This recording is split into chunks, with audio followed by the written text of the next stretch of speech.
Welcome to Ed Fluential Sports, where passion meets precision. As I'm your host, Ed, diving deep into the plays, players, and stories shaping the game. And this is episode 24 of Sports Fanatic Forum. So, got a lot to talk about. AEW Dynamite recap. Let's talk about what happened last night, what I didn't go over in the shorts I covered uh, for the ranking segment. And we'll be talking about the top five NBA Clutch Player of the Year candidates, in my personal opinion for ice cold, even though the Dallas Stars are the second seed in the NHL's Western Conference. The last 10 games haven't looked great.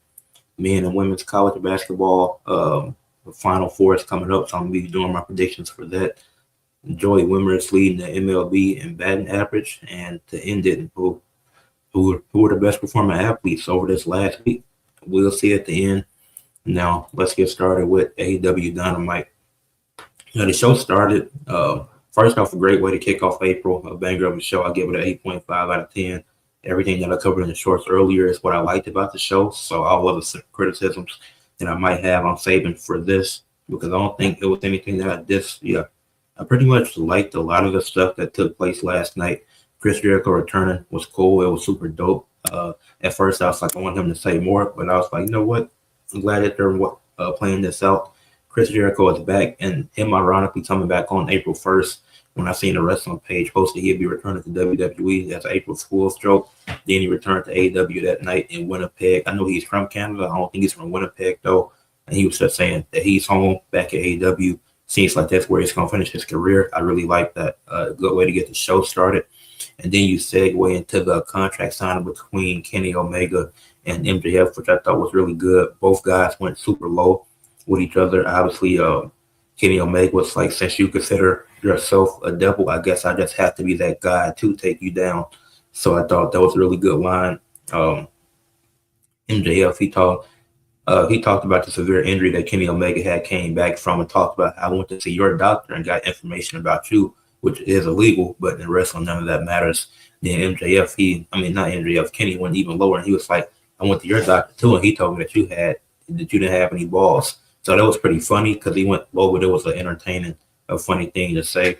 So it was a really good segment to get the show started. What I didn't like about this, though, as good as that was, Mike Bailey getting involved, because I get, if you want, like Mike Bailey, he's a trio champion with Mr. Cole, Kevin Knight. So I get they were friends with Hangman and Steel are, who we haven't seen in a minute. But I get that, but it's like Mike Bailey getting involved, and his promos suck. Like Mike Bailey is great in the ring, but that promo is. Then he got a match later in the night, which I will discuss later on because I didn't have a problem with the match. But the promo, him getting involved, it just felt kind of weird. Like I think a feud is so important between MJF and Kenny. Nobody really needs to be involved in this. Like MJF having matches is cool. Like if they would have seen each other backstage, it would have been like cool. But Mike Bailey separating them, it's like kind of weird. They should have the restraint enough to keep their hands off each other so the match doesn't get canceled. But it is what it is. Then you have Willow throwing out an open challenge for a collision, which is taking place tonight. Which I wonder if that's because Stand and Deliver is taking place this weekend. I wonder if they want to wait. No, I gotta check. It might not be Stand and Deliver. It might be the actual games. Oh, so they move the college basketball, which I'll be talking about later. They have two games on Saturday night for the men's side of the tournament, and so they can't. And it's going to be on TNT, I think. Yeah, those games are so it's two college basketball games on that day, and Stand and Deliver is also on. So yes, and I'm pretty sure both of those games is going to be on TBS and TNT. So they move Collision to tonight, which isn't a bad idea. So it'll be cool for me. I get to make Collision and Impact shorts tomorrow. So that's dope. So I'll take it. But yeah. So Willow, she got an open challenge. I just don't like the open challenge trope in general. I think Willow will retain, of course, because I don't know who I'm expecting to answer it, but I don't think it's going to be anybody significant. But I expect Willow to retain the title because I think her and Harley Cameron could have a match. Because obviously they split apart as a tag team, but I think them just having a match just out of respect for each other, I think could be cool. That could be a solid storyline to build up for a few weeks. I don't know who's going to accept the open challenge tonight, though, but I think Willow will win. Um, oh, Renee and Renee. She talked. Yeah, I think Harley Cameron. I don't know if she'll accept it tonight. I feel like I'm trying to see who else is on. I think they'll build up the Harley Cameron thing more and make that a feud. I don't think she'll just accept the open challenge. We haven't seen the inspiration in a minute, so I could see Jesse McKay answering the challenge. Actually, that's my prediction. Jesse McKay answer the challenge since we haven't seen the inspiration in a minute. Because I feel like the Harley thing got to be built up.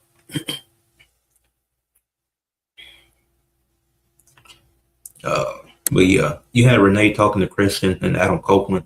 That was funny because that was like we're gonna take out anybody that's in our way. Then Christian lifted the chair as if he was gonna hit Renee. Then Copeland was like, Adam Copeland, he was like, she's not in our way. She's just trying to report on what's going on. So that was pretty funny. That was entertaining.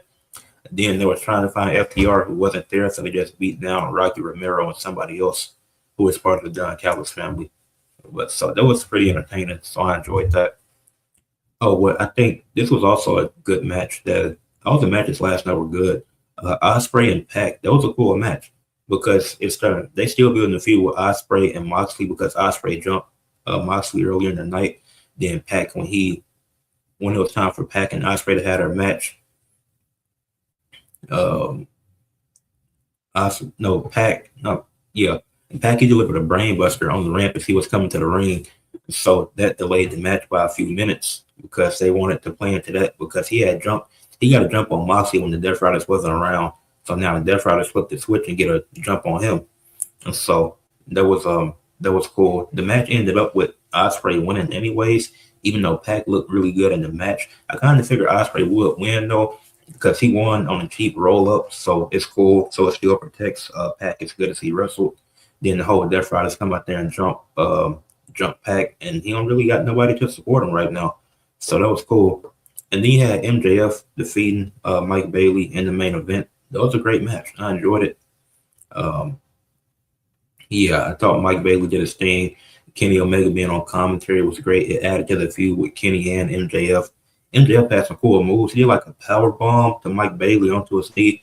That was super tough. The Mike Bailey gets some good offense in. I hate that he wrestles with no shoes, but it's his style, so I gotta accept it. But it's just really weird to me. But hey, Mike Bailey, he did his thing. He did look good.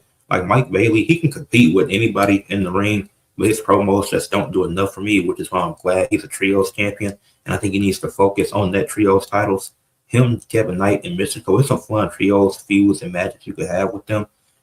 Tony Khan needs to put focus on that because Mike Bailey going at MJF casually, it's cool for the moment, but it's like when you're looking at the story, looking at what's going on, it's like it's just really worth it. You get a good match out of it. But Mike Bailey's promo that he cut earlier in the night, I just wasn't rocking with it. But this was a good main event match. I did enjoy it, and both guys looked great in the ring. MJF got the win, of course. So it was a good match, but I just feel like Mike Bailey as a trios champion shouldn't be fighting the main eventers at this point, unless he was fighting against a main event faction and there was something like that. I'd be fine with it. But yeah, said, do you have any favorite weekly wrestling show at this point? Yeah, probably. I'd say Dynamite right now. It's between. Actually, no, Dynamite is the. No, I say Impact. Impact is my favorite weekly show, but Dynamite is the best. I think Dynamite and NXT have been pretty consistent throughout the year, but favorite is still TNA because it's a lot of fun stuff they do, and they're just really under the radar. It's some stuff they can improve on, but the dynamic of Santino Marella and Daria Ray, formerly known as Sonya Deville, them battling over Power SGN with one show, I think that's really adds to it. It's like it makes some of the feuds feel more important. So I really like what TNA's been able to do. I think they still have room for improvement. That's why I say Dynamite and NXT have been better. They've been neck and neck for the two best weekly TV shows for like the last few months. But TNA Impact is definitely my favorite because I think I had the most fun while watching that. And their last pay-per-view was pretty good as well. No Surrender. But yeah. All right, now let's move into some NBA talk. A Clutch Player of the Year award that was introduced 3 years ago, so this is going to be the fourth year of somebody winning this award. And it's really hard to find these stats sometimes to find who's and really determine who is the clutchest player in the NBA because there's so many factors that can determine who is clutch. Does it come down to hitting game winning shots? Is it making game winning plays? Is it what you do in the last 5 minutes? Is it what you do throughout the game? And I think you got to take a combination of all those things and to really evaluate who's the most clutch player in the league. Because when you look at the clutch player of the year winners, I got to go back to it because in 2023, De'Aaron Fox won Clutch Player of the Year for the Kings. He was a great. He hit multiple game winners, led them to one of their best seasons ever. They also had best season under De'Aaron Fox with a 50-plus win season, the third seed. So is it based on the fact that they won all these games? Is it based on, like, what is it based on? So it's multiple different factors why he won it, and him winning wasn't a problem. Then in 2024, you had Steph Curry winning. He had a great season. He did his thing. He was averaging like 26 points, 5 assists, shooting well from three, hitting clutch shots, getting clutch assists, etc. Then last year it went to Jalen Brunson, who I said should have won Clutch Player of the Year because he was, when it came down to those final 5 minutes, he was delivering when it mattered most. But I also think when you determine clutch, it's more than just what you do in those final minutes. Because I talked about it with Tyrese Halliburton, him averaging 10 assists a game. That's him being clutch because he's being consistent throughout the game. So you can't just be, let's just say a Najee Marshall, for example. You can't just be mediocre throughout the game. Then in the fourth quarter, all of a sudden you step up, you hitting big shots, you scoring like 3 or 4 points late in the game. Because it doesn't determine clutch for me. Because if you're clutch, that means you're consistently doing this throughout the game. And then once you rise to the bright lights, you make the right decision, you make the right pass. You take the good look, even if you miss it. If you're taking that good look, willing to take it, you might miss it, but you still got the look, you took the look, and you just missed it. You will get it next time. So when it comes to my Clutch Player of the Year candidates, at number 5, I have Jalen Johnson. I think what the Hawks have done this season has been really impressive. They want a new direction going on with Jalen Johnson.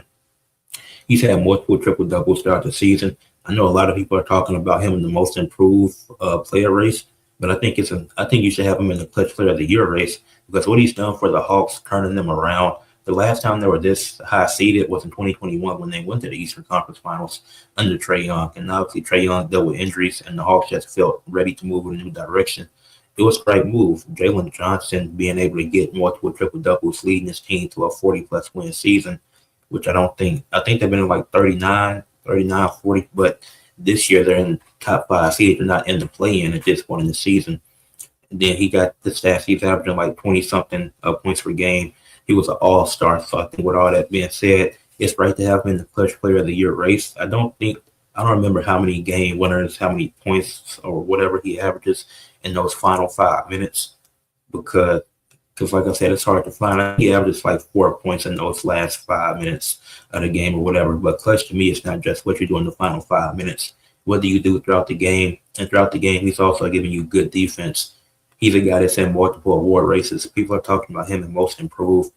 And that's fair, but I think Nikhil is more deserving of that. If a Hawks player gets it, I think it'll make more sense for Nikhil. But I have him in the DPOY race. I have him top 5 in that as well. So him playing amazing defense, being one of the 5 best defenders in the NBA this year, I think it also makes him clutch because I don't know how many people expected Jalen Johnson to be this good. People know he could be good, but can he be a top 5 defender? Can he potentially be all NBA defense, maybe even all NBA, all-star? Like this is a rise of a season for him. Like he was doing this last year, but he didn't play as many games. He didn't play nearly enough to qualify for anything. So he probably would have won most improved if he played enough games, if he qualified. Yeah, that's all I got at 5. Then at 4, I got Jaylen Brown. He's a guy that's in the MVP race. I think I got him 5 right now. And Jaylen Brown, the reason why I have him up here is because it was a lot of doubt around the Celtics. And you got to give credit to Joe Mazzulla as well and the other surrounding players. But there's a question, can Jaylen Brown lead this team being the first option?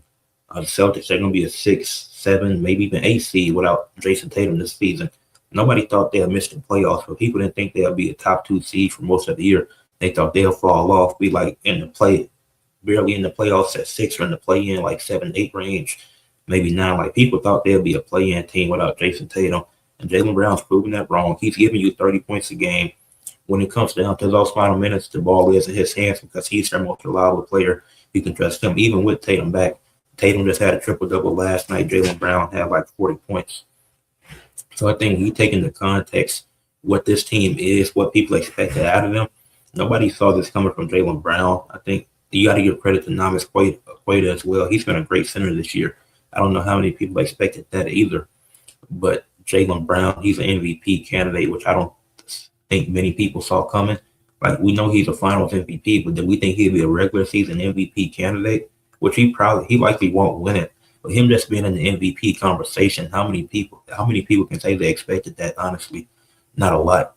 And so I do have to give Jaylen Brown credit for carrying this team, putting them on his back. He does get help. It's not like the 2018 LeBron carry job, but he is getting help for others, but he still is carrying this team because even without him, they have been able to get some wins, which is due to Joe Mazzulla's amazing coaching, which you can't win. Which if you're a championship within the team, you should be able to get wins without your star player.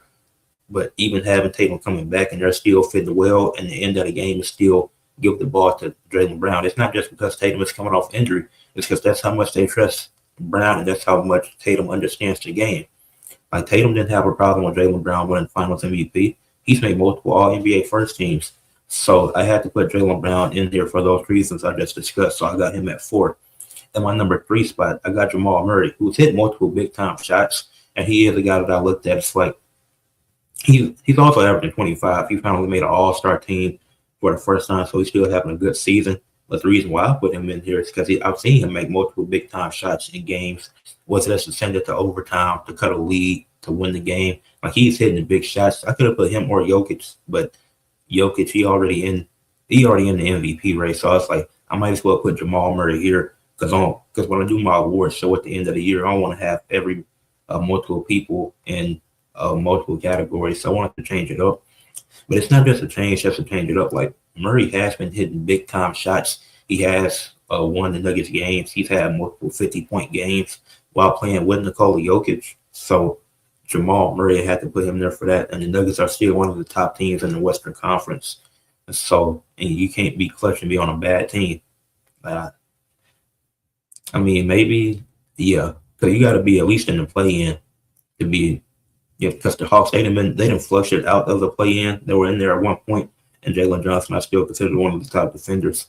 They got to be at least in the play-in to win some awards for me, and unless it comes down to a games requirement. But yeah, Jamal Murray, I got him at 3. And number 2, I got Shea. He played out of the top MVP candidates. He plays the least in the fourth quarter and still leads the league in fourth quarter scoring. That's impressive, and that's super impressive. You're out of the MVP candidates. You're playing the less in the fourth quarter, but you're still the best in the fourth quarter. And that's great. And he's not just looking for his shot. Like, he can score. He is going to get to the basket. He's going to get to the basket. He's going to get his free throws. He's going to shoot a few threes, but he's also going to find the good looks. He's going to find the right looks. He's going to give you defense.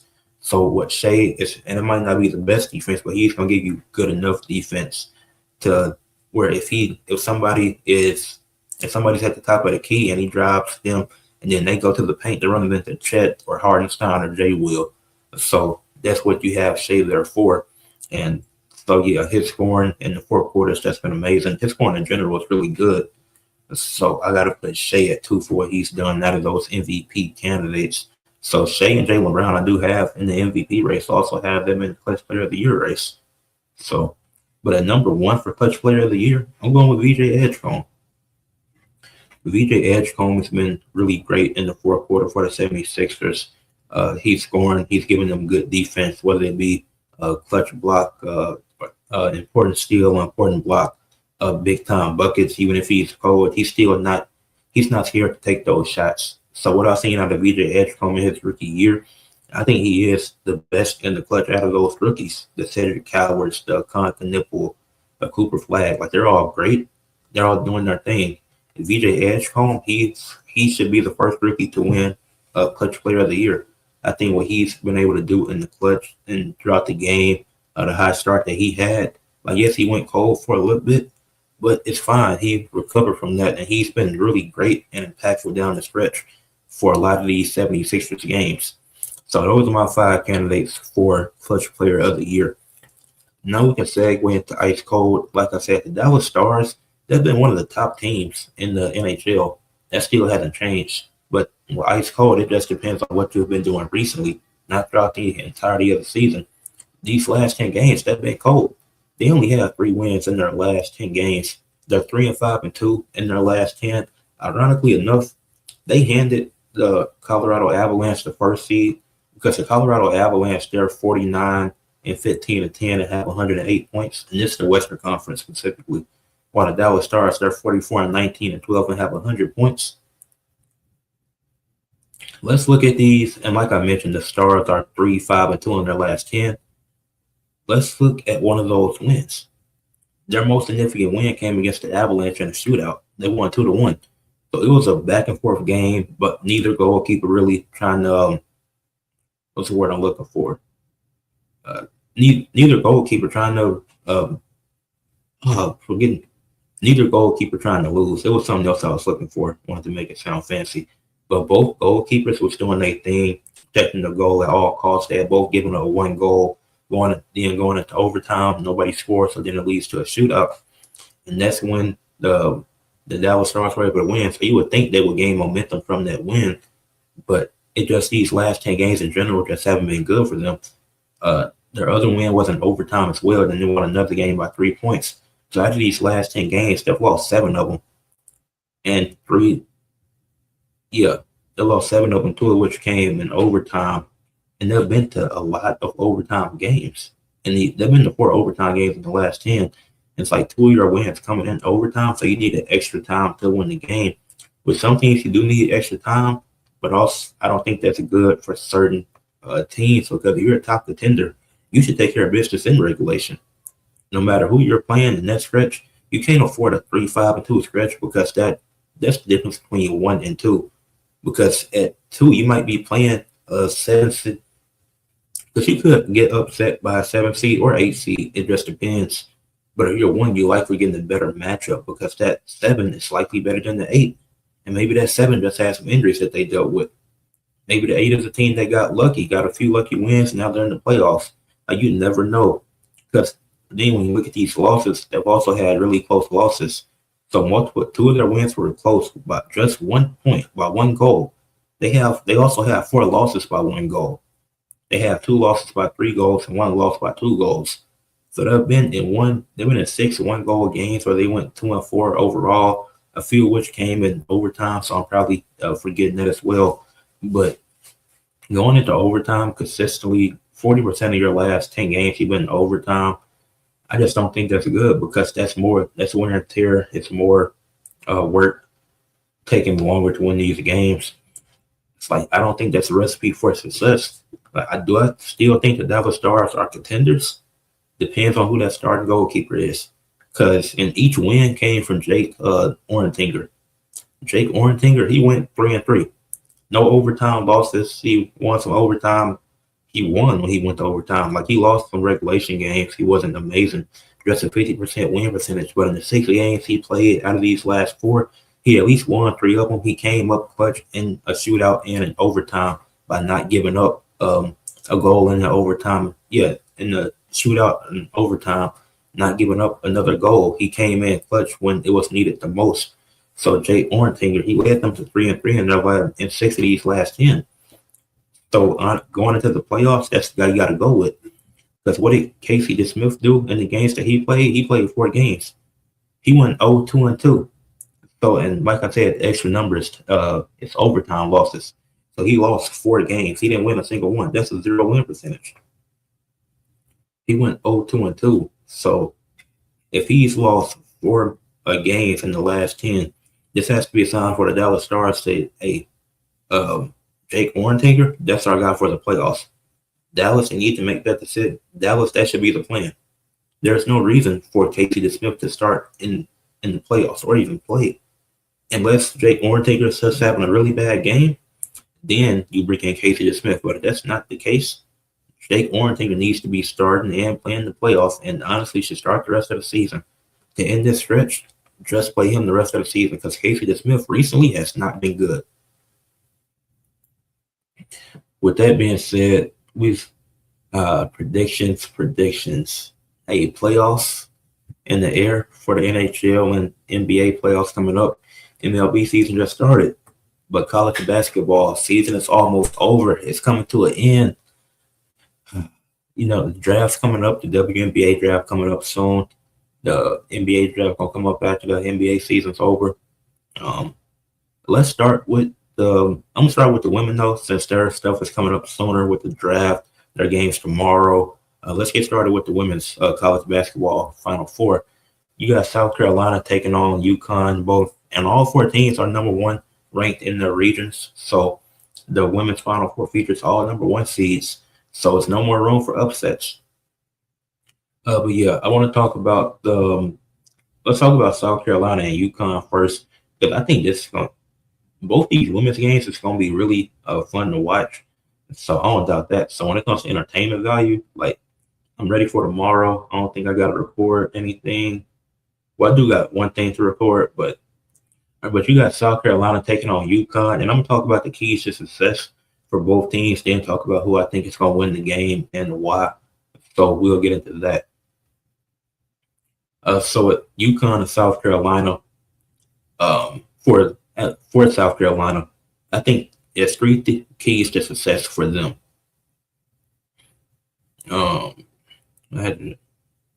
Okay, so this segment is going to be 20 minutes, so that's to the 45. Okay.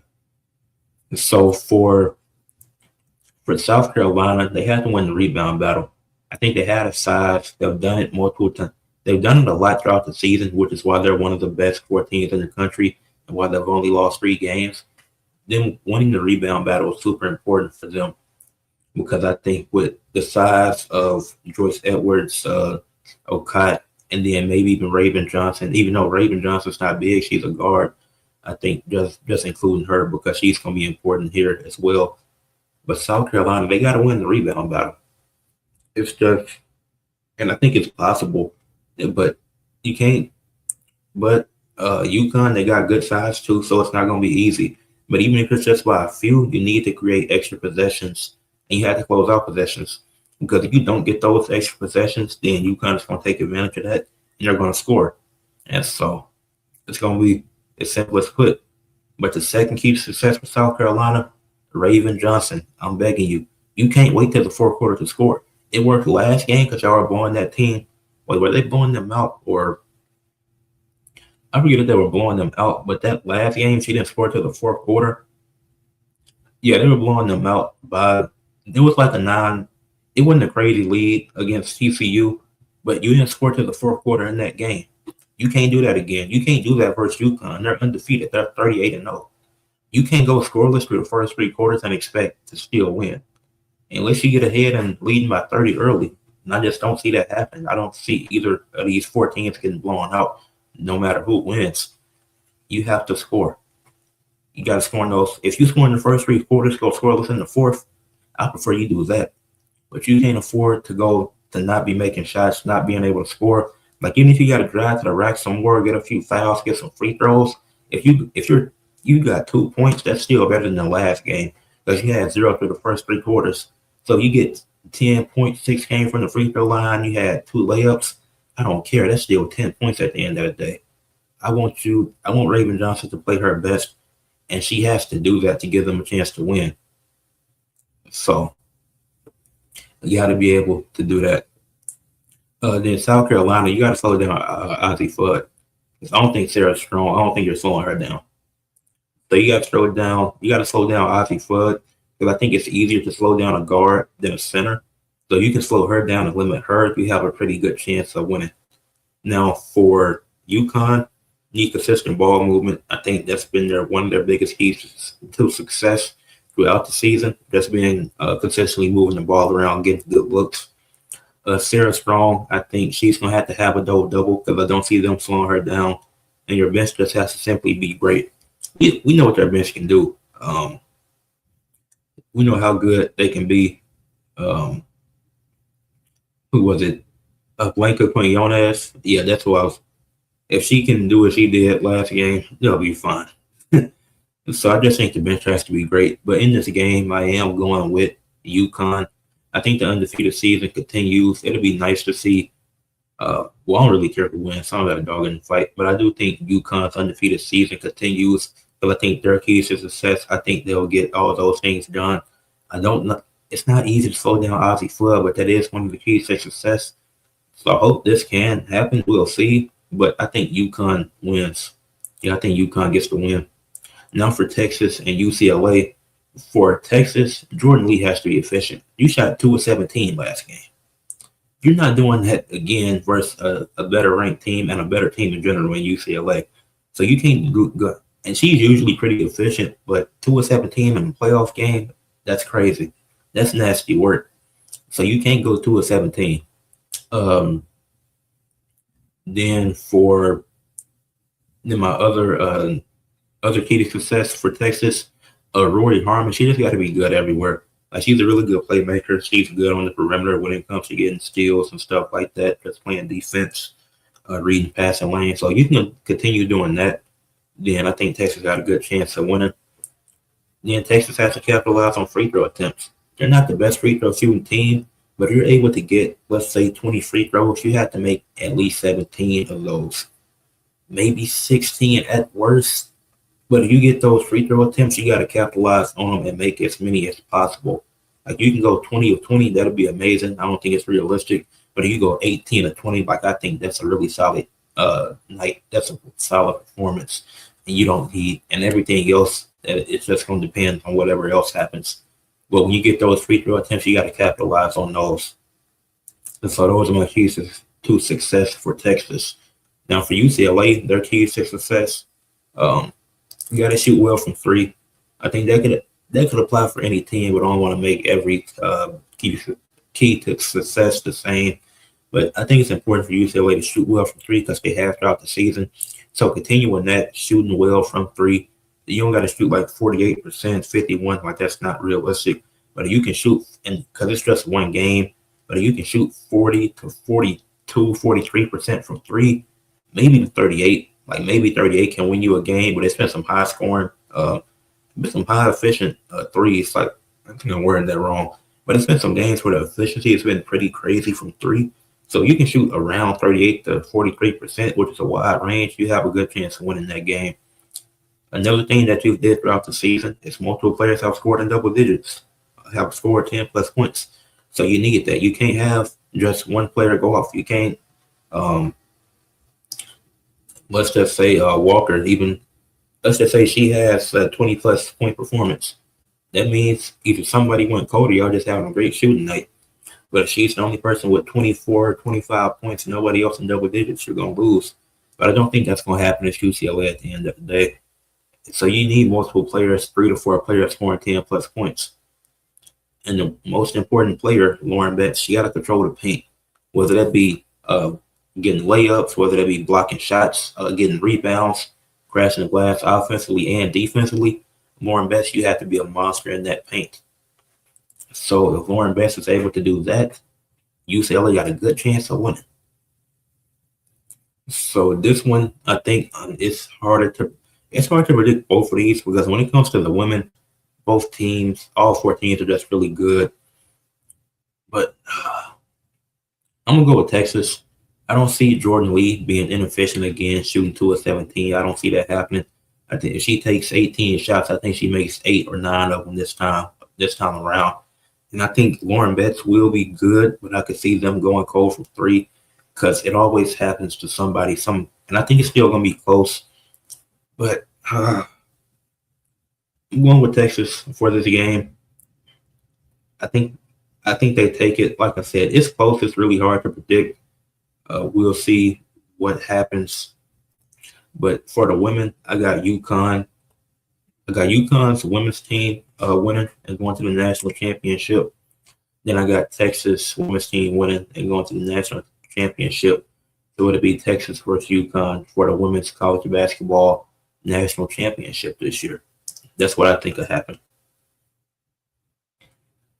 Now let's move into the men's college basketball and talk about their keys to success and what they need to do. The first game we got is Illinois versus Connecticut. What UConn? I don't know why I said Connecticut. That's really weird. But yeah, both UConn teams are playing, the men and women. So uh, don't go out like Duke did last week, because Duke men's and women's team lost on the same weekend. So don't go out like them. But you got number 3 Illinois taking on number 2 UConn. I'm gonna start with Illinois. I think you got to limit the 3-pointers by UConn, because UConn can't shoot. So if you're able to limit them from shooting those threes, able to close out, have some good close out, force them off the 3-point line, you have a really good chance of winning, because they can't get hot from 3. And I think if you can cool that down early, then you have a better chance of winning the game. Illinois also had to be aggressive. You have to get to the free throw line, get as many free throw attempts as possible. If you take 30 free throws, good on you. Even though that's insane for a college game, you can get to the line 30 times, good on you, because you're being aggressive, you're attacking the rack. So you're forcing the refs to call these things. So some calls, it might be ticky-tack calls that shouldn't really be called. But at the end of the day, I want to see y'all get to that free throw line. I think that's what you have to do to win this game. You also need good bench production as well. Like I said, some of these things I'm saying can be applied for any team, but I want to change it a little bit for each game.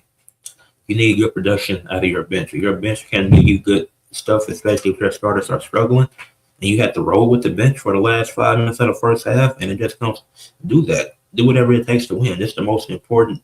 These games are the most important games to get to the national championship. This is the most important time of the season.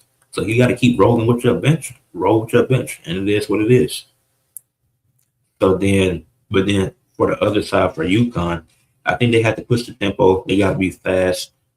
This team, when I watch them play, they seem like they get out to really fast starts. It seems like they're just really good. So I like what UConn's men's team is able to do. So keep doing this. What I've seen throughout the season, y'all are able to push the pace, push the tempo, be a fast team. Continue doing that. Another thing, defensively, I think you had to not only block shots, but also win the rebound battle. So you are getting those blocks. Forget about the flashy blocks. So you can block it and get the rebound, similar to what Tim Duncan was able to do throughout his career. Even when he was at college at Wake Forest, if I'm not mistaken, you're able to do something like that where you can block shots and get rebounds.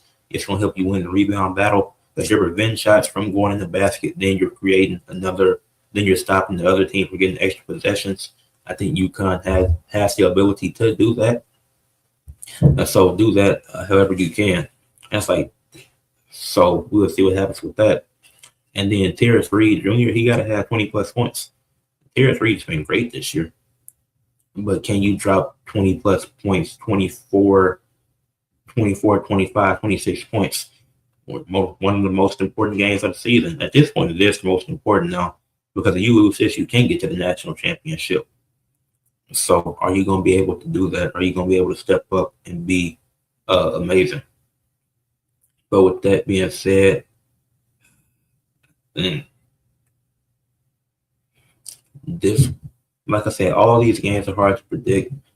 Like I said, with the women, it's all 1 seeds left. With the men, you got a 3 and a 2 seed taking each other on. And then the other game is a 1 versus 1. So that's going to be interesting. But I am going with Illinois for this game. I'm going to go with Illinois for this game versus UConn. So I think UConn goes 1-1 this week. I think UConn's women's team wins. I think their men's team loses. For Illinois, I think their bench production is going to be good. I don't know if Terrence Reed is going to get enough help in that game. I do think they'll push the tempo. I do think they can block the shots.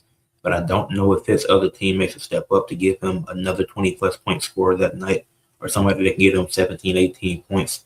I do think Illinois can complete. They can limit the threes by UConn. They can get to the paint and be aggressive. I think that will be the game plan. So I am taking Illinois to win that game. So I think UConn women's team wins like they always do, and then their men's team loses. So it won't be a Duke situation where Duke's women's and men's basketball teams lost last week in the tournament. So that's my prediction for that game. And now Michigan versus Arizona, 1 versus 1. This is gonna be a fun game. For Michigan, Yaxel and Mara have to both crash the glass. Like they both have to be, the rebounds, they got to be off the charts. Like one of them gets 15, the other gets like 8. Like they gotta combine for 20 rebounds. They can't be like 18 and 8, but it gotta be like if that one gets 9, one gets 11. Like it gotta be they close within the rebounding category. Like they both gotta be really good on the glass. So I could have just said Michigan gotta win the rebound battle in general, but I think them two specifically had to crash the glass because of their size and what they're able to do, and because of their length and all that. So yeah, because of their size and length, they should be able to crash the glass, get some rebounds, and create extra possessions on the offensive end. So it's not just the defensive rebounds, it's the offensive rebounds as well. They got to be able to do that. Then your playmaking, it just has to be elite through ball movement, through shot selection. You have to be really good when it comes to playmaking, and that also includes not having too many turnovers. You can't draw fouls. Like it's so the playmaking that really just explores the whole offense and what you're able to do for that night. So you have to be able to do that. And then you got to exceed your blocks per game. You average 5.2 blocks per game on the season. And Michigan, I've seen you pass this. So Michigan, they have to get somewhere between 6 to 10 blocks in this game. And like 6 ain't even crazy because they average 5.2 on the season. So they can block 10 shots. Like if they can prevent 10 shots from going in by having 10 blocks, I think that'd be great as well. So Michigan, I think they have to win the rebound, win the have. Well, listen, I think you got to have at least somewhere from 8 to 10 blocks in this game, which I know it's a lot to ask for. They average 5.2 in the season, but in the most important game up to this point of the March Madness tournament, you can get to the most important game if you don't win the second or whatever most important. Because every game in March Madness is important leading up to the championship game, but so every game is the most important as you advance. It just gets more important the further you advance. So those blocks per game, you got to exceed your seasonal average. Now for Arizona, they got to be, when it comes to the perimeter, they have to be best on the perimeter. You have to get as many steals as possible. Your perimeter defense, it has to be great. On ball has to be good. You have to read the passing lanes. That's what Arizona has to do to win this game. To be successful, to take the win, to advance to the national championship, they must do that. Now, Braden Berry, you've been a 40% three-point shooter. This is my second key. You're shooting 40% from three, keep that up. Keep doing that. If you can shoot 40%, even if you shoot 39% from three, that's still good. Like that's so you can shoot. If you're shooting so well from three throughout the season, and do it in the most important game up to your career at this point. You have to shoot well from three like you've been doing all season. And I want to see him do that. I think that's one of the biggest keys for Arizona. If Braden Berry can't miss, then Arizona has a really good chance of winning. That's what it's been throughout the season. Arizona's only lost 2 games this year. Now Michigan's only lost 3. So they only have 5 combined losses between these two teams. But you're a 40% three-point shooter. I want to see that continue in this game. Then the last key for Arizona, you got to limit the turnovers. You can't have a lot of turnovers. Not only do you have to get the steals and force them to have turnovers, you can't have too many turnovers yourself. Because Michigan is going to take advantage of that. They can capitalize off of those turnovers with ease. So, limit those turnovers in that game because it's super important. You can't have like 10, 20. You can't, maybe 10 turnovers is acceptable depending on what Michigan does, but you can't have nothing crazy over 10. It's going to be hard to win if you have a hell of turnovers in this game. But I'm going with Arizona though. I do think they'll limit the turnovers. I do think Berry can shoot well from three. I can see him going like 5 or 8, ironically, shooting 62% from three.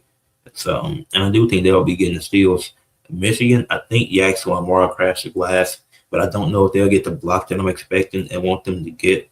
So we'll see what happens, but I am taking Arizona to win that game.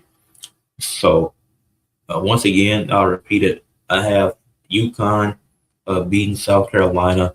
For the women's Final Four, I got UConn beating South Carolina and Texas beating UCLA. So Texas, UConn in the national championship game for the women. Then for the men, I got Illinois beating UConn and Arizona beating Michigan. So Arizona versus Illinois national championship basketball game. For college. I worded that really weird. But yeah, those are my predictions, and those are my keys to success for all four teams, for both sides remaining. Well, eight technically, because including me and that woman. Yeah. Now we can talk about a little bit of baseball. With the MLB season being back, it's been great. We've seen a lot of good stuff.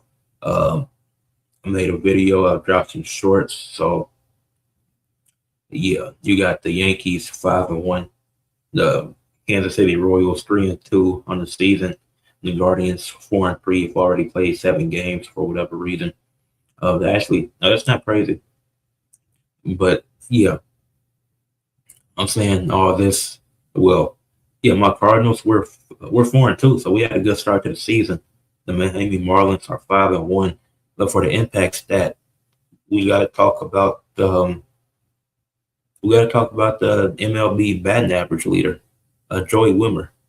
He's leading the league in batting average through the first week of the season. Season started last Wednesday, so this is the easiest it was to get stats to find the impact stat because when I look for these stats, it's usually from, if it's not an overall year thing, then I do it between. It's actually helpful for athletes of the week too when I do the MLB. Because the season started on Wednesday, we're just when it resets my thing for contention for athlete of the week or impact stats. So it's actually nice because the regular season started on Wednesday, and now it's Thursday. So this is easy. But Joey Wimmer, he's leading the MLB in batting average, and he plays for the Washington Nationals, who are having a solid season.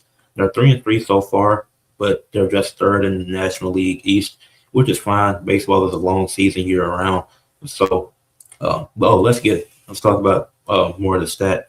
He has a 58.8 batting average, which is the second highest, and the second highest is Stanton for the. I forget who Stanton plays for, but he's at a 50. But 58 point, he plays for the Yankees. Okay, I had a feeling. And to compare this to last season, because this isn't going to keep up, but last year, Aaron Judge had a 31.1 batting average, which is insane. Which that's not insane, but it's insane because you realize batting averages are usually around that 30 mark. Like they're not. Bobby Witt Jr. 2 years ago, 33.2. And this is when the season had concluded. Of Luis Alvarez, 35.4. So as we've seen over the last few years, the batting average leader usually has around a 30-something. And obviously to start the season, stats are going to be inflated because a lot of this stuff won't last the entire season. But Joey Wimmer is having a really good start to the season with an insane batting average, which is a really good start. You have to give him credit for what we're seeing now. Like I can't predict what's going to happen 60 games down the line if he stays up here or not, because we won't know. But to start the season, I have to give credit for being that efficient, for being that great. A 58.8 batting average so far, which is the only person above 50. Well, Stanton is right at 50. So that is super impressive. And then he's having a good season overall. It's not just because with his insane batting average, he's been at bat 17 times. He has 7 runs on the season, 10 hits, hit 2 home runs, and has 4 RBIs. So with that batting average, he also has other good stats to back up what he's doing. Like I said, the Nationals are 3-3 so far this season. They're just third in the National League East. So it's a solid start. It's not something amazing, but it's not terrible either. Like it's just enough to be where they're at and be, because the National League East, every team is at 500 or better. The Mets and Phillies are also at 3-3. The Braves are at 4-2. The Marlins are at 5-1. So all their teams have been winning games. They've won and lost some games in that division. But what Joey Wimmer is doing is really impressive. I don't think it's going to hold up for the entire season. But it'll be kind of insane to see a guy with a 50 batting average for an entire season. But starting off this high, because it was just at 61.5 before last night's game. So obviously you've seen it already taking a spike, going down by like 5. So it's unrealistic to expect this to keep up for the entire season. But this is the impact stat because this is insane. Like this is a really great batting average. We can revisit this maybe next week or a week or two on the Tuesday edition of the podcast and see, are we buying this if he continues playing this well? But can Joey Wimmer lead the league in batting average? He's on pace to do so, but obviously being on pace this early into a 162 game season don't really matter. But it's a cool stat, so I had to use it for impact stat because it's been great. And he's not just and he's actually had other stats to back up how great of a season he's having. So yeah, that's the impact stat for this week. Joey Wimmer leading the MLB in batting average throughout the first week. Now for athletes of the week, from March 26th to April 1st, with the month just starting. I'm going to start with AEW. The Brawling Birds and Mina Shirakawa. They went 2-0 this week. They won a match on Collision last week against Reed Randoms, but it was a good way for them to build chemistry as a trio because they're going into a feud with the Triangle of Madness, who they had a promo against on that Collision. Then that led to some other stuff, and then it led to the Brawling Birds and Mina Shirakawa defeating the Triangle of Madness on last night's Dynamite. And like I said in my short that I made earlier, they're building this story where they can do the Brawling Birds versus Sisters of Sin in the number one contenders tag match. Then they can do Mina versus Tekla in a rematch. Tekla win, but it'll be like a no DQ, maybe a tables match. Like I think it should be a tables match, to be honest, because I think that'll be really good. So it's a way to build that up. So for AEW, went with the Brawling Birds, which is Alex Windsor and Jamie Hayter, along with Mina Shirakawa. They combined 2-0 this week and have been really good with what they've been doing. For WWE, I went with Penta. His match against Kofi Kingston was really good. While I don't like the open challenge aspect of it, the match itself, for what it was a great match. Kofi did his thing. Penta retained. Kofi trying to teach Waller what he has to do to actually win. And so Kofi got distracted by Waller. Penta won, retained the IC title. And then he cut a good promo after. I like when Penta cut promos because he's able to do it effectively in English and Spanish. So that way we understand them, and then other people around the world can understand them. So I think that was great. And then they revealed who was in the ladder match, which that was kind of questionable, but it is what it is. For TNA, I went with Leon Slater. He lost a tag match on Impact with Mike Santana versus Cedric Alexander and Eddie Edwards, the system. But that was to build a story with him and Eric Young, and also build a story with Mike Santana and Steve Macklin.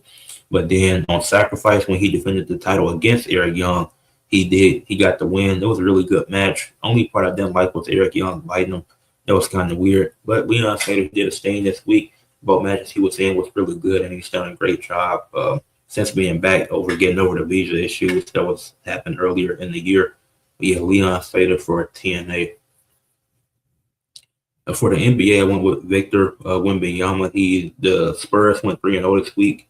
Wemby had back-to-back games, 40 plus points, 15 plus rebounds, and 3 blocks. And then overall, he averaged 35 points per game, 16.3 rebounds per game, 4.3 assists per game, 2.3 blocks per game, 1 steal per game. Shot 57% from the field, 33% from 3, and 91% from the free throw line. So amazing week for Wemby and the Spurs, and they're currently on a 10-game winning streak, but just covering what he's done this past week. For men's college basketball, I went with Cameron Boozer, who's put up 22 points, 10 rebounds, and 3 assists and a block while shooting 7 of 16 from the field, 0-1 from 3 and 8-9 from the line, and a 5-point win over St. John's in the Sweet 16.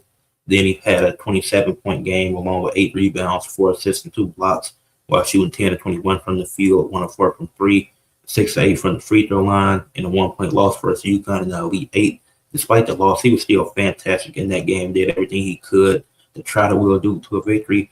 His brother just sold in the game at the end with that bad turnover that he had, but man, they were close to getting to the Final Four. Women's college basketball went with Sarah Strong for UConn. 21 points, 10 rebounds, a double-double with 2 assists, 5 steals, and 2 blocks while shooting 9 of 17 from the field. Did go 5 from 3, but 3 or 4 from the free throw line in a 21-point win versus North Carolina. She was dominant on both sides of the ball in both games because then she had 21 points, 7 rebounds, 1 assist, 5 steals, and 3 blocks. So she had back-to-back games, so 21 points and 5 steals. And in this other game, she shot 6 of 13 from the field, 2 of 5 from 3, 7 of 8 from the free throw line, and an 18-point win versus Notre Dame in the Elite 8. For the MLV, for the Major League Volleyball, I went with Mimi Kohler. It was just one MLV game played this week due to them being on their short All-Star break. But I went with Mimi Kohler, who had 32 points, 56 total attacks, 4 blocks, 27 kills, and 10 digs. That's the Pulse defeated the Vibe in the and they defeated them in 5 sets, I think, to improve to 15-5 on the season. For the PBA, I went with David Bug Kroll, the winner of the PBA Pro Bowling Association USBC Masters by climbing the stepladder and defeating 4 of their opponents who won 4 straight matchups, outperformed them bowling-wise and had a plus 55-point differential. He beat Matt Sanders, Jesper Stevenson, Eric Jones, and EJ Tackett. He climbed up the stepladder and got the job done. For the NHL, I went with Jacob Dubes. The Montreal Canadiens went 3-0 when he started this week. Overall, they went 4-0, but he didn't play in one of those games because in NHL like to rotate goalkeepers from time to time. But Dubes, he had 98 in this season. This is his total, so I didn't do the averages, but his totals were 98 save attempts, only gave up 3 goals, had 95 saves, and had a 96.9 save percentage, which is absolutely amazing.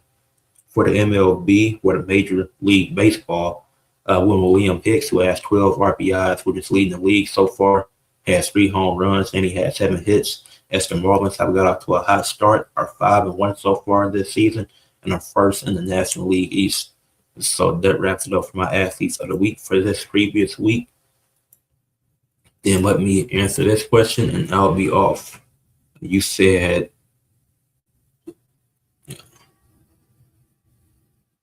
I think either 3 world champions will retain or become new champions, because last year 2 retained and 2 became new champs at Mania. I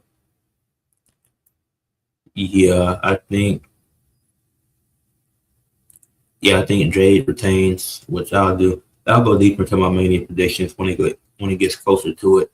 I think Jade retains. I think Liv wins. Then the men's matches I'm not sure on. Yeah, I'm still not sure on the men's matches yet. We'll see.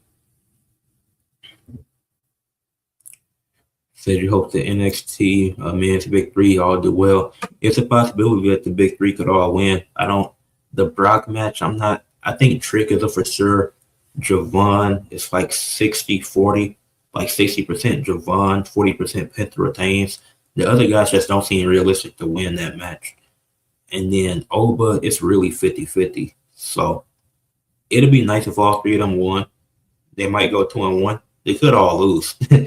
We also got to think about that. They could all lose. I don't think they will, but that's also a possibility that could. So we'll see. If Javon losing wouldn't be bad because it's a ladder match, so he get a 1-on-1 and be like, I pinned the IC champion, so I got to be in a ladder match anyways.